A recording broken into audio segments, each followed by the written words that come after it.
What's up guys, my name is Ace, and today I wanted to talk a little bit about progression now that we know exactly how they're going to be handling seasonal progression and how they're going to be moving from season to season. Several days ago, Call of Duty confirmed that with Season 2, they're going to be increasing the level cap from 250 up to 450. So unlike the past few years of Call of Duty, our current rank isn't getting reset or anything. Instead, they're just increasing the cap up to rank 450. And now that we know for sure exactly how this is going to work, I know they kind of explained it in the past, but they kept the wording vague enough that there was still some questions about how they were going to handle the seasonal ranks. Now that we know for sure, I've got to say I'm really not liking this progression system. And today I wanted to provide my critical feedback in regards to this system.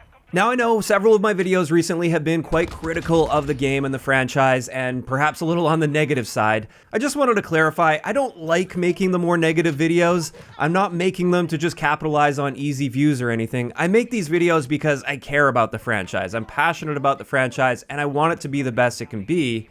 And over the past several years, it feels like Call of Duty just keeps losing more and more of what makes it special and makes it stand out over other games.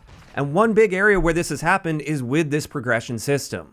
Now, I also want to clarify, people approach progression in different ways. For some people, they don't care about progression at all. They just play the game for the enjoyment of the gameplay itself. And that's totally fine if you're one of those people, but just know there are tons of people out there that really do care about progression, and just playing the game for the sake of playing the game isn't enough. We want a carrot on the stick to be working toward. We want something to be progressing toward. And I feel like this current system isn't providing nearly enough of that, and way less than we used to experience with Call of Duty.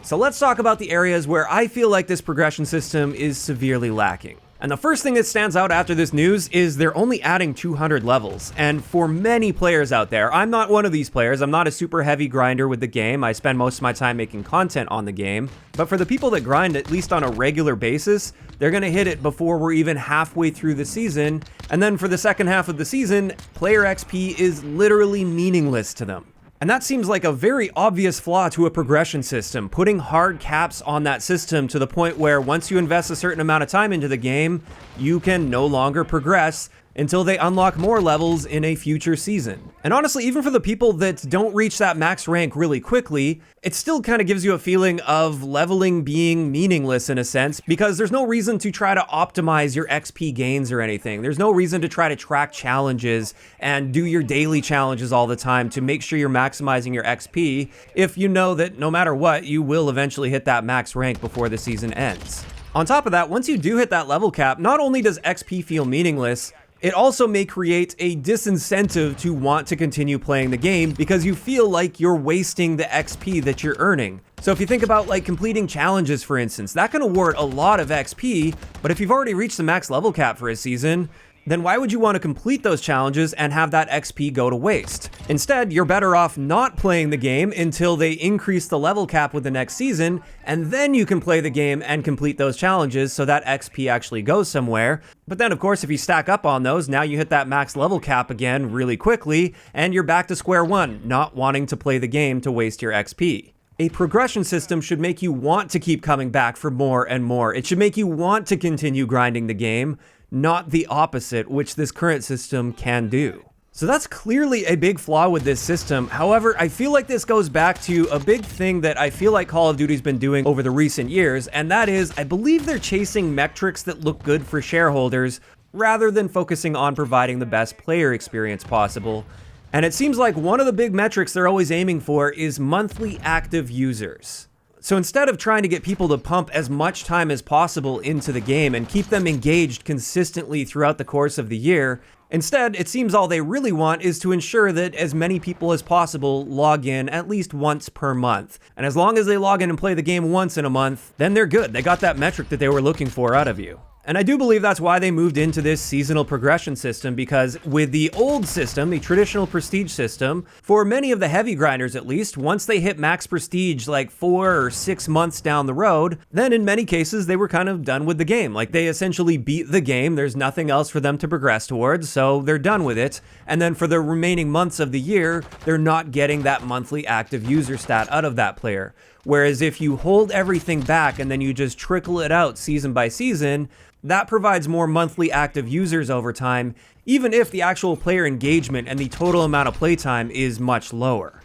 On top of this, I feel like having seasonal player progression combined with a seasonal battle pass is a little bit redundant. Like, why not just have one system in place that follows the seasonal system? So the battle pass, that's the thing you have to work toward and progress toward from the beginning of the season till the end, and you want to make sure that you put in the appropriate amount of time to reach that maximum battle pass level. Why do we also need player progression tied to that?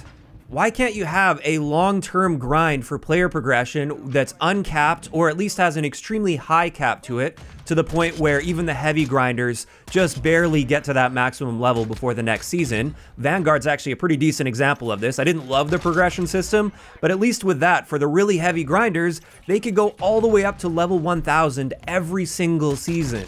And very few people were able to do that season after season, but at least for those people, it did keep them engaged throughout the entire season. And those are the people that are the most dedicated players that are putting in the most amount of time into the game.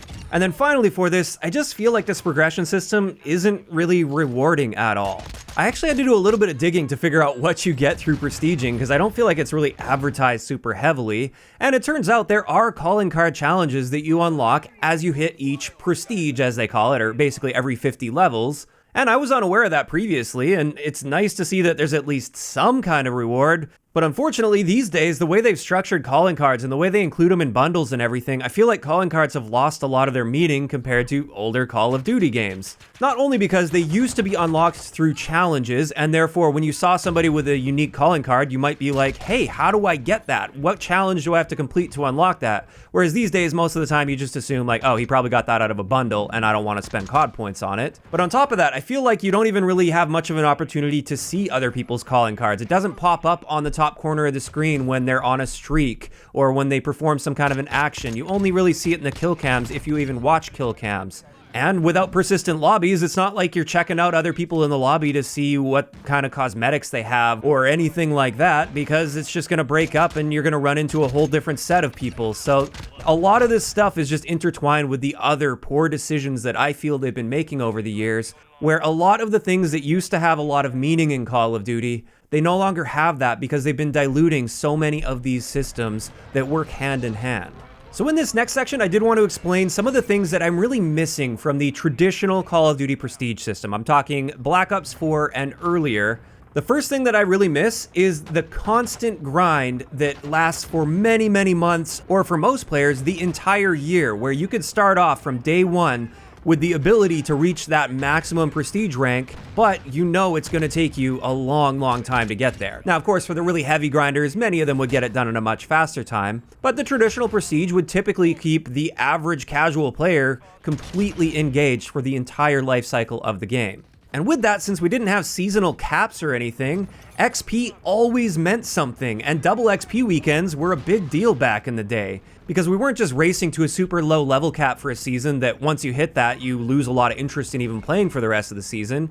We were racing for a truly long-term grind, and it actually paid off to try to maximize the effectiveness and the efficiency of your XP gains, which is like a mini game in itself. It's just another layer that they add to the game overall. Additionally, something that I personally really miss from traditional Prestige, I realize this doesn't apply to everybody though, I miss going through and unlocking my loadout items multiple times throughout a year. I miss starting at level 1 and having to unlock all of my perks and my weapons and my equipment over again, and essentially being limited for a period of time as I was grinding through that. So I would have to adapt my playstyle and my mindset a little bit. I'd have to use some things that maybe I'm not the most comfortable with, but that enforces a lot of variety and increases retention for me and engagement for me over time, because I'm not getting bored just using the same old things that I've had unlocked since a week after the game launched.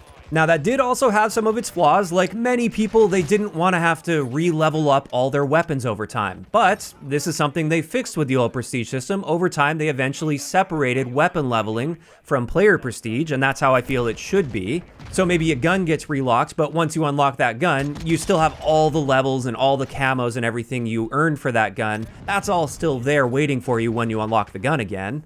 Also, another great thing they did with the traditional prestige system is they provided permanent unlock tokens. Every time you hit a new prestige, you could choose one item that would never be locked for you again as you progress through prestiges. And that's something that contributed to the long-term reward as well. As you keep working through prestiges, it gets a little bit easier every time because you have another item that you can keep with you permanently. And speaking of that, this is where the term prestige came from. It really did feel like you were reaching another level of prestige by actively sacrificing something, that is, starting back at level 1 and grinding through your unlocks again. You were sacrificing something in order to earn that next icon in the prestige ranking. Again, not everybody feels that same sense of prestige for doing this, and that was fine. You didn't have to prestige if you didn't want to. You could just sit at rank 55 or whatever that max rank was and never lose anything again. But then you don't get to earn the prestige of having those better icons over time. So it really did feel rewarding to progress through that long term. And it was always good to have that long-term grind in the back of your head, that thing that you're working toward constantly every single time you log into the game. And I feel like that's been lost. So overall, I do think the traditional prestige system is far superior and has so much more depth to it and provides so much more room for consistent engagement and retention over time. And as a result, I personally would love to see it back, or at the very least, I'd love to see them try a new system that integrates a lot of the ideas, at least, with the old system. It doesn't have to work like the traditional prestige system. We don't necessarily have to be reset back to rank 1 or anything. But I do want to see a progression system come back to Call of Duty that actually matters long term and allows you to put in as much time and effort as you'd like and still feel rewarded by it and still feel like XP is meaningful over the course of the entire game's life cycle and not just for a short burst every time a new season drops. I realize it's too late for Modern Warfare 2, this is unlikely to change, at least not significantly for the rest of this life cycle, but I'm talking for the future of Call of Duty. I hope they get things back on track progression-wise, so we can get a system that makes you want to play the game constantly, rather than a system that, once you reach the cap, you feel like you don't want to play the game anymore. And with that, those are my thoughts and opinions on the current progression system that we have with Call of Duty. And this is where I'd love to hear what you guys think about this progression system in the comments down below. Do you agree with me that this current progression system is lacking in Modern Warfare 2? And if so, what kind of progression system would you like to see going forward with Call of Duty? Do you want to see them bring back traditional prestiges, maybe with some changes, or maybe exactly how it was? Or do you have a different type of progression system in mind that you would like to see? If you enjoyed the video, a like rating is always appreciated, and don't forget to subscribe for more if you haven't already. I'll talk to you guys next time.